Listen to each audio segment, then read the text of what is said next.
opportunity where you can probably think about, okay, what are some of the national days that align with my business that I can start to play off of to post content around. And you want to be careful that you don't go overboard, but this can be something that can help you to be able to do that. So in this example here, the Penny did a quick little post where it was Pink Shirt Day, where they could have just worn the pink shirt like everybody else does, but they can also do an opportunity here where they have a pink latte to help show and represent Pink Shirt Day. So that's an example of what you can do. And you can just go online and Google National Days of for July, and you will see a list of National Days of that happen with that. One question that I have here from Helen is, what's your opinion on revealing hidden secrets within your industry to help save money for customers? Awesome. Love it, Helen. That is a perfect example of little tips and things you can be able to do. People love ways that they can save money, they can save time, cut corners. They love things like that. So if you can do those types of things, that's really helpful, and people would probably find that very informative. And that's probably content that you could create a series of posts around that. You could say run all those posts and do those over, depending on how many you have, say a month. And then maybe you do that twice a year and you take that same content and you reuse that again in another 6 months, because people will probably forget. Maybe they weren't in a place where they were ready to actually take action with the tips you had, so they could actually take advantage of it then. But B, you also have new followers that are probably going to be loving that type of content and information as well. So that's a really great example. The next one here is talking about your brand story. So sharing information about your team, about the company. People love to know more about the brand and the businesses that they work with, they buy from, that are in their community. So one of the best type of content that we tend to find that work for businesses, if you've got a team of people, is post photos of the team that you work with. Ideally, these shouldn't be professional headshots. Try and make them engaging. Try and make it so that they're a little bit more of a natural setting. It's not that perfect, white background headshot. Try and make them so that they're more engaging, and make those updates personal. So not just copying their bio from the website. Talk a little bit about what do they do for fun? What are their interests? And start to just let people know a little bit more about these people. For a lot of us, we are going to interact with people on social media.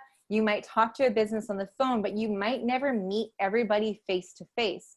So when you can put a face and a little bit of a story about the people that you're working with online, it can help people to, again, just know and like and trust. And the next time, maybe when they call in and they're talking to you, they've read that information online, and they can have a little bit more of that conversation, that personal interaction with you. Other things that can be really fun are, again, talking about how you got started, maybe how your company name came to be. Any of that type of information that kind of lets people behind the looking glass is always fun and interesting to people, and it's really great engaging content. So this can be a really great way to help to just get your accounts up and going again. So this one is a little bit more advanced, but again, it's something that if you feel comfortable doing is great, is to go live on the platforms. So hopefully now people have become a lot more comfortable in being able to interact on live experiences due to COVID, because now we've been on Zoom calls, we've had all these other experiences. So this now gives you the opportunity for you to hopefully jump on, be live, have conversations, go back and forth. And going live doesn't mean that you need to have other people live engaging back with you. It could just mean that you go live and you give a quick update for 2 minutes or 5 minutes.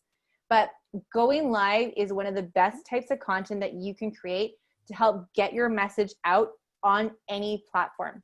The reason being is that it's the primary type of content for both Facebook, Instagram, and LinkedIn. And when you go live, a notification goes out to everybody that says, guess what? Ashley is now live on Instagram or is live on Facebook. And so everybody gets that little notification that you've gone live, and it'll encourage them to hop on there and be able to watch it. So you get a lot more exposure about you being live and having people jump on right then and there, or after your video is done, it will actually stay in the feed. It'll get a lot more priority, and it can still stay on your page or on Facebook or Instagram. So you get a lot more reach and exposure with it. And when people see and interact with you in a live experience, it works really, really great for you to be able to now just build that like and trust. That it's one thing to see a still photo of someone, it means everything else to interact live with them. Kelly just mentioned that I've done 4 BC wine virtual tastings now, and they are great and so informative. And you meet the winemaker and talk about the vintage. They've been really fun. Awesome. Love it, Kelly. I've actually also seen this done in clothing, in so many different experiences. I've seen people that have done a live experience where they might have a resort, or they've got like a walking trail, or they've got a ski resort, and they just bring their account, they bring their phone out at the top of a mountain or somewhere, and they just do a quick like live experience to say like, hey, we're at the top of the mountain, or here we are in our garden, or we're down by the lake, and just wanted to show you guys how beautiful the view is from here. Or there's this one account, a girlfriend of mine that does stuff in, she runs a boutique store in Fernie, and she does a live open when she gets her boxes of clothes and products from suppliers. She does a quick live open of like what's in the box. And so she just has her son hold her phone and opens up the box and sees everything live with everyone online. And she gets a huge reaction from people being excited that things are now in store. She talks about when they can be able to purchase it, etc. So you can do a lot of different things on here, regardless of the industry that you're in. Kelly just said, but you can't buy it or just watch them pretend. Sorry. Sorry, that was a conversation back and forth. Okay, that's great. So live video can be such a great opportunity for you to just get people excited. And we're moving away from this idea that everything needs to be perfect, that everything needs to be professionally done, you know, spending $1,000 on a videographer. All you need is a phone or your laptop. Whatever you have available is all you need to be able to do that. And if you're nervous to go live, the best advice that I can give you is do just a quick 5-minute live where you've got a bit of a script together and you kind of know what you're gonna say, and just come on there and have the first thing be like, hey guys, this is my very first live on Instagram. I'm a little bit nervous, so bear with me as I, you know, make my way through to figure out how this is gonna go. And if you tell people this is your first live experience, that alone will also get people to just really comment back and congratulate you for taking that first step. So if you've never experienced or played around with a live, I really encourage you to try it because it can give you so much further exposure and reach with that. The next one is testimonials and user-generated content. So when we talked about website, previously we talked about the importance of testimonials, how it's one thing when you talk about how great you are, but it means everything else when other people talk about how great you are. So testimonials can be a really strong opportunity for you to be able to share other people's thoughts, feedbacks, comments, but also tapping into your network. So using user-generated content is great. What that means is that you're finding people that are maybe already talking about your business, that are posting pictures. Maybe you want to be able to share their pictures on your accounts. Or in this case here with this example, if any of you follow the Fraser Valley, they do what they call a gram takeover, where they invite guest grammars to join their Instagram account and do all of the stories for the upcoming week about what they do in the Fraser Valley, their favorite places to go, to eat, to shop, to hike, you name it. And it's an opportunity where you get to follow along one person in the community and see where it is that they love to go. So there's a lot of things that you can be able to do where you can do these collaborations and these little tiny takeovers. Or you can even just highlight other local businesses or partners. But these again are great ways to expand your reach and to just help to build a network with that. And the last one that I'm going to share with you is product knowledge. Is that sometimes it's just as simple as actually telling people what you have. Again, you might think it's common knowledge that people know what you have available, where they can buy it, what's in stock, how much it is, etc. But this is an opportunity where you've got the opportunity here where you can actually talk about your products, your services, being able to highlight things, highlight promotions, being able to talk about that. So sometimes it's just actually reminding people what you have available and what you are selling or the services that you have. And you can do this in fun ways where you're talking about promotions, or again, you can partner this up with how-tos or great information or interesting facts as well. So there's a lot of fun ways that you can be able to work with this product knowledge and be able to just highlight what it is that you're doing. So once you've kind of identified your buckets, and I do recommend, if you can, having 5 to 7 buckets, just because it gives you a good variety of types of content that you want to post. And hopefully these have given you some ideas. I then simply will actually take this and throw it into a Google Calendar that I've just created like this. And I start to map my content out, going with the themes that I know I have. So I've got my, in this case here, this is an account that I was working on where we talk about, just mapping out what our content's going to look like and putting that together for the next couple of months so that we've got a bit of a plan. And you just start to kind of go from your different categories and map it out. And then from there, start to pull that content together and be able to schedule it and to write it from there. So that you're having a little bit of a plan and you're able to then spend some time scheduling in advance and posting things so that you're not going in every single day having to come up with content and having to post it. So really trying to just plan everything out a little bit more with it. If any of you do want, I can also send the chamber this Excel spreadsheet if you want just like a sample calendar that you can be able to kind of map that out. But sometimes I just use plain paper and just print off a calendar from Google, and I just actually map it out there like that as well too. So whatever works best for you. But the idea is to create your buckets and then start to map it out so you've got a bit of a plan, and then you're not having to always think about every single day what it is that you're going to post. So before I move into some of these common questions, I just want to pause for a moment to see if anybody has any questions or comments or anything else that they wanted to dive into about content before we move on. If you do, you can just put it into the chat box there and I'll take a moment. And if you don't, I'm going to go over some common questions and then we're going to dive into some of the tools here as well. Okay, Kelly asked you as a question above. Okay, so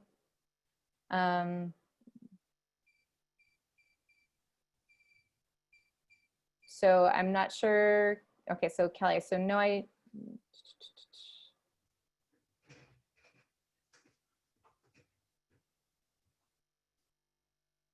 get that prompt when someone has liked a post. I'm always.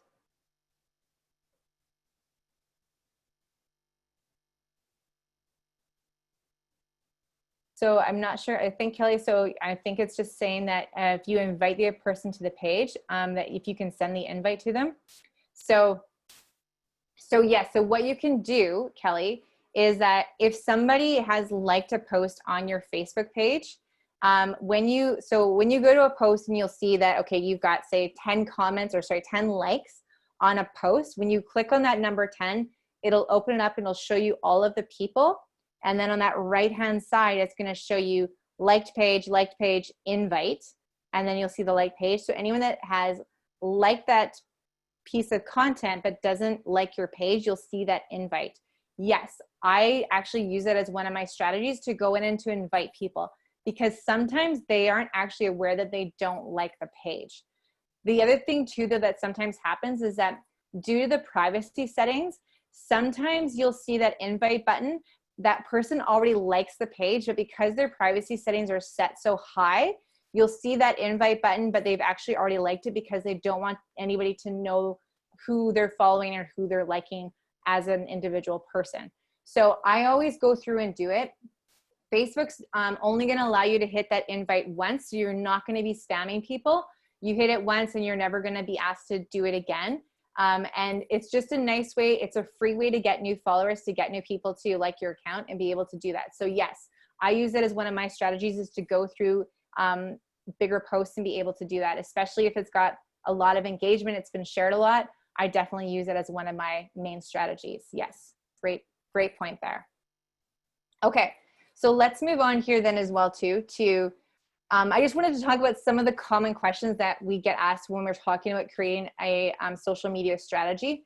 So number one is, how often should I post content? So we talked about this a little bit before.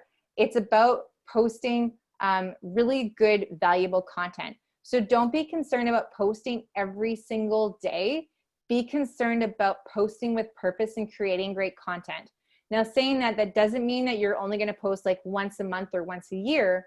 You want to try and have a nice balance. But if you post really good, really great, killer content, you can get away with posting a lot less. As an example, Seth Godin, who again is a really well-known marketer, he actually only writes content very, very sparingly. He does a blog, I think it's like once a month. For a while, he was doing it only once a quarter, and people would still just wait for it. A bunch of other influencers that I follow on Instagram have actually decided to cut back their posting, and they only post about once a week, but their content is so good that you just wait for their content to come out. So if you're posting really great content that people are consuming and loving, you can post less. If you're not, and you have, or if you've got the resources to do it, you can post more frequently. So think about posting really great content, and the frequency of what you can be posting great content on is how often you want to be posting. And you'll get a sense of that. If you start posting multiple times a day, you might see people starting to unlike your page or starting to disengage with your content. That probably means you're posting too much. But focus on really good content first, less about how often you need to post with it. Number two is, what are the best times to post content? So this is something that, again, you definitely want to look in the back end of your analytics to get an understanding as to how you can be able to do that. But what you can also be thinking about is, just as a general rule, is posting first thing in the morning for most accounts tends to be very good, because people are just waking up, they're commuting to their business, or they're just starting to get their day started, and we tend to check social media as one of our first things in the morning. And then towards the end of the evening, around like 5 o'clock to 7 o'clock in the evening, tends to also be a really good time, because people, again, are coming home, they're having dinner, the kids are in bed. So if you're really stuck and you have no idea what time to be posting, and you haven't looked at your analytics, or you haven't had a lot of engagement on your content in the past and you want to kind of reboot it, try those two timeframes as a best case scenario to be able to do that. So what type of content is best? So again, like we talked about, if and when you can, doing live, if you can do a live once a month, you will see a huge, tremendous increase in just your engagement because of the exposure live video gives you. If not, video all around can be a really great tool, but most importantly, it's just posting great content. People are successful with blog posts, with video, with images. It doesn't matter what the content is. It's just posting with purpose and having really great content with that. So do I need to be on every social media platform? Again, just a bit of a recap, just making sure that we're on that conversation that no, you do not need to be everywhere. Pick those primary accounts and secondary accounts and focus on the ones that are really going to help you achieve your business objectives with that. And then how do I grow my social media account? When you start to create really great content and really valuable content that people engage with, that word is going to start to spread. So it starts with being able to create great content. The other thing that you want to be involved in, and this is again why it's so important to not be everywhere, is you want to be part of that conversation on that platform. So if your goal is to be on Instagram, you want to be in there liking, following, engaging with other people's accounts. Same with on Twitter, on LinkedIn. You want to have this be a two-way conversation where you're liking and engaging on other people's content just as much as you're engaging with your own platform. So when you start to do that, people are going to start to realize who you are, join in that conversation, and in turn, they'll start to follow you on. There is other strategies that you can do to grow your platform, but I won't get into that unless anybody has specific questions. So I see there's a couple more questions, so I'm just going to quickly jump into here. So Sherry asks, how can I add social media hyperlinks to my email signature? So Shiro, how you're going to do that is that it's really going to depend on the type of mail provider that you have.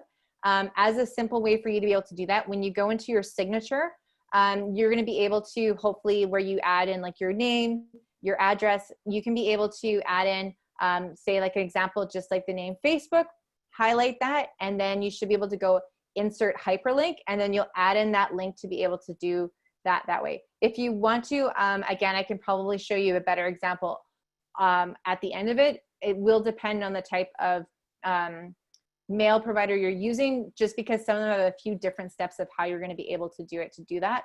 But that's going to be the easiest way. If you're wanting to have the actual icon in there, there's some free tools that, again, I can send you a link to that will actually build you your own little signature, and then you can kind of get the code and you can place that in there. So if you're just wanting the name, like say Facebook, Instagram, or Twitter, and hyperlink it that way, you can do it. But if you want to have the actual icons, I'll send you some free tools that will actually build it for you online, and then you just take that and you can post it into your signature as well. So one of the other questions is, does it matter that your account is corporate and you want to join a community group account? Okay, so Kelly, so just so I'm understanding correctly, so you're asking that if you're wanting to join a Facebook group, but as your business, if you're able to do that. Yes, Facebook updated their rules and policies that you can now be able to join groups as a business. However, the mediator of that group may have different rules set up that may restrict businesses from joining. But say, as an example, if you're wanting to join, like there's one that's called Fraser Valley Boss Ladies, you can join that group as your business account. So yes, you can join groups now as your business page, but there may be restrictions on the group as to what their rules are for creating that. So Ashley just said she's jumping on. Shira, okay, perfect. So as the junction. So yeah, so you could be able to join different groups as the junction, so long as the permissions are there by the user that created that group, allows you to be able to do it.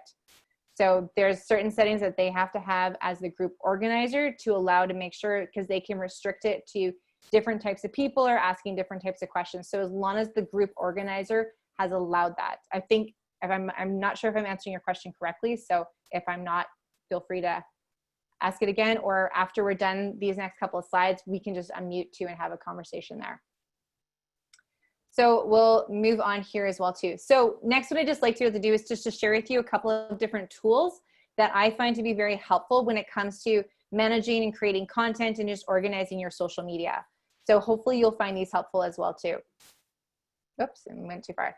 So number one is definitely reviewing those analytics. And again, I will show you how to do this afterwards if you're still not sure how to get in there. Every platform, when you sign up as a business, has some form of analytics. So it's really important to take a moment and to review that. In some cases, reviewing daily, reviewing weekly, but at a bare minimum, definitely reviewing monthly so you can see what's working, what's not working, looking at the audience that you have, looking at your reach, and just understanding how your content is performing. So that's a really big thing that you want to be looking at. One of the free tools that I absolutely love for creating graphics is called Canva. So this is a really great tool that there's a free and a paid version.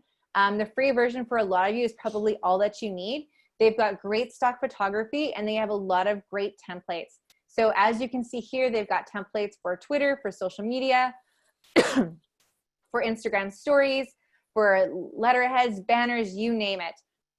All of it is free, so you can go in there. You can drop in your own images, add your own fonts, or you can be able to use the ones that they have provided. And you can use a lot of their templates to create really great visually appealing images and documents as well. So this is a really great tool that you can be able just to create some great design elements quickly and easily. Using a scheduling tool, this can be extremely helpful. This screenshot that I have here is showing Hootsuite, Sprout Social, Planoly. There's a ton of other ones that are available out there that can help you to schedule content. So this can be helpful so that you can sit down at your desk, you can plan out your buckets, you can plan out your content for the next week or the next month, and then go into your platforms and be able to do that. Now, one of the things I do want to caution you is somebody had asked the question before about linking your Facebook and your Instagram, or linking Facebook with Twitter. I strongly do not recommend that you do that. The reason being is that the way that you post on those platforms is very different. On Instagram, there's a lot of hashtags use. There's a lot of different types of ways of tagging people with the @ and tagging them that way that you do on Instagram. And when you share that automatically over to Facebook or vice versa, it doesn't come together. You've probably seen a lot of people that post from Instagram to Facebook and you see the @ where they tag someone, but it's not clickable. That business or that person doesn't get mentioned because their username on Facebook and Instagram is different. So it's not the ideal way for you to be able to post content. It's important to really think about having specific strategies, not being everywhere, and really thinking about your content. So using a tool like Hootsuite is great, where you can be able to go in there and you can plan your content. But again, you still need to be posting separately for each of those platforms. So you may go in there into Hootsuite and plan for Instagram, tag the proper accounts using the Instagram @ and hashtags, but then on Facebook, you may need to do that differently. So it's really important, again, to think about each platform and tag them appropriately. So I am not a fan of going into a scheduling tool like a Hootsuite, planning one piece of content and having it go everywhere, because it's not going to show up the correct way. So taking that step back, identify the platforms, and create your content individually for each platform is the best way to do it. Hootsuite is a free tool. I believe you get up to 3 free accounts. It does not include Instagram on their free platform. That one you have to pay for to get it, but you can use it for Facebook, for for Twitter, for LinkedIn. You can use it for a lot of other accounts on their free account version, versus having Instagram in there. Pretty much if you want to have an Instagram scheduling tool, you do have to pay for it on a platform. I believe Hootsuite, I can't remember what the cost is for theirs. I think it's $15 a month to be able to do it there. So there is the free version, but if you want to do it for Instagram, it's paid for that. The next one here to talk about here is another tool that I called VSCO. So if you're really focused on creating stunning imagery, you want to find out how people are getting these really great looking photos, this is a tool that you can download for your phone. It's available on Android and iOS, I believe. And it's a great tool that you can actually just download, and it gives you really great filters and ways that you can edit your images to make them look really nice and professional. You can resize them, and you can do a lot of different great editing work with them. So again, this is another free tool that you can be able to do to work with your images. If you're looking at creating video, there's a ton of tools that are out there that allow you to create video that you're actually saying doing video off of your phone or a professional camera, uploading it and editing it. Or if you don't want to be in front of the camera, there's tools like Animoto where you can actually just take still imagery, put them in there, and then create text overlays over top. So you just get like a scrolling slideshow with it.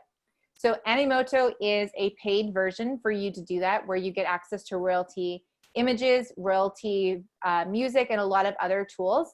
But Adobe Spark is a free version where you can actually go and create the same types of videos on there and have that be still imagery to do that. So Adobe Spark is another one. If you have iMovie, if you have a Mac, that's a really good editing software too, where again, you can do that. So videos don't always need to be somebody in front of the camera. You can take still imagery and do text overlays with that as well, and that can work good. So as an action item, if video is something you'd like to do, maybe it's not creating a video every single day or week. Maybe it's, you know what, I'm gonna create one really great looking 30-second video, taking some of the best images that I have, using a tool like Adobe Spark that's free, and create just a really good feature video, and I'm gonna use that. So thinking about how you can use some of these tools to create that for you. Now, this is a really great tool. So we talked a little bit about Instagram and how there's that limitation with only having that one link in your bio. So Linktree is a free tool that you can use, that you go and create a free account, and it allows you to add multiple links like on a landing page. So how this would work is that you go and create a Linktree account, and you say you want to add 3 or 5 different links. So maybe you want your homepage, you want your recent blog, maybe you want to feature 2 products that you have. You would create those links in here with key directions on what those pages are. then Linktree is going to give you a link. You'll take that link and put it into your bio on Instagram. And then when someone goes to click the link on your bio, they land on this landing page for Linktree, and they can see all of the links that you have listed, making it really easy for people to then find the one they're looking for and click out. So this is a really great and simple answer. Instead of always having to go into your Instagram account and update your bio every time you reference link in bio, now you just go into your Linktree. You can add multiple links in here and have them saved in that way. So this is a really great free tool that you can be able to do. Now, probably the biggest life-saving tool that I have is a tool called LastPass. This is a password tool in which it's free, it's very secure, that you can actually save all of your logins, all of your passwords in. It's accessible both on desktop and on your mobile device. And how this works is that when you log into a tool, so say like Instagram or Twitter, you can actually ask LastPass to save that login details. And then next time you go to that page, it'll automatically put in your credentials and allow you to log in without you having to remember your password. It also allows you to create encrypted passwords, so you can create really long encrypted passwords. That way you've got more secure tools. So this is probably the biggest lifesaver, so that you're not always having to log in and out and remember passwords. And again, it's good on a mobile device as well. So that is our wrap up for talking about the best tools that we have. Just as a recap, what I just wanted to kind of remind you guys, to encourage you to do, is when it comes to creating a social media strategy, not feeling like you have to be everywhere. Thinking about the goals of your business, finding the best platforms that support, whether that's 1, 2, or 3 platforms, focusing deep into those, and then have those other platforms that we call your secondary platforms, where you're going to just have them set up. That's like your Google My Business or your TripAdvisor account, and focus on those, and then always be in there and checking on them as well. Planning out your content, using the idea of a content bucket strategy if that works for you, and then being able to be, if you can, planning ahead of time so that you're not having to stare at a blank screen on a Monday morning to say, what am I going to post? And hopefully some of these are really great tools that can help you to be able to do that. So yeah, Sherry mentioned that Google seems to have the feature now with LastPass that can link to all your devices. Yes, there's a lot of these coming out, and there's tons of them that are good. I use LastPass. It's been around for a while, so that's kind of why I've stuck with that one, but there's tons of them out there that are huge lifesavers. So great. So at this point in time, I don't believe that the chamber's been able to come back on with their power. So if you have to go, I just want to say thank you very much for joining us. Oh, no, they are here. Perfect. I'd like to then just open it up for questions. If you've got any questions, feel free to either unmute yourself or raise your hand or put it in the chat box, and I will gladly answer any questions. And if you have to jump off, thank you very much for joining us today. I appreciate you participating, and hopefully we'll see you again in a future webinar as well. And I'm also just going to quickly sneak on before we hop off to questions. We do have an exciting little thing. We have a Storage for Your Life just for this conversation, for this I Love Mission webinar. They bought $20 gift cards from Galley Girls to hand out to all the attendees today. So the best way to do that is I'll actually just, I'm stealing your screen here, Kat. I'll get on my screen. There we are. So free $20 Galley Girl coffee gift cards. They're just trying to find a way to support local, support Mission Chamber members. So because you were on this call today, please visit Storage for Your Life, which is just on Railway Avenue, right below us at the office here, by July 7th to pick that up. But yeah, a great little thing is they bought gift cards from Galley Girls, and they want to hand it out to everyone here today on the call. Perfect. Now if there's any questions. Excellent. No, that sounds great. So yeah, if you have any questions, feel free to unmute or